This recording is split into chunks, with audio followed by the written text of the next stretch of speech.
అనగనగా ఒక చిన్న గ్రామం. ఆ గ్రామంలో రాఘవ్ అనే వ్యక్తి ఉండేవాడు. అతను చాలా తెలివైనవాడు. కానీ దేవుడి మీద అసలు నమ్మకం ఉండేది కాదు. గ్రామంలో అందరూ ప్రతిరోజు దేవుడిని ప్రార్థిస్తుండగా రాఘవ్ మాత్రం ఎప్పుడూ ఒకే మాట చెప్పేవాడు.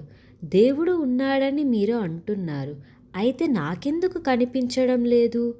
ఇదంతా మనుషులు సృష్టించిన భ్రమ మాత్రమే. అతని మాటలు విని గ్రామస్తులు బాధపడేవారు. కానీ ఎవ్వరూ అతన్ని మార్చలేకపోయారు. ఒకరోజు రాఘవ్ ఒక నిర్ణయం తీసుకున్నాడు. ఈరోజు నేను దేవుడిని పరీక్షిస్తాను.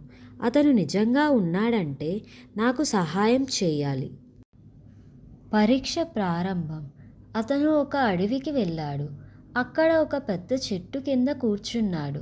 అతను ఇలా అనుకున్నాడు, నేను ఇక్కడ ఆకలితో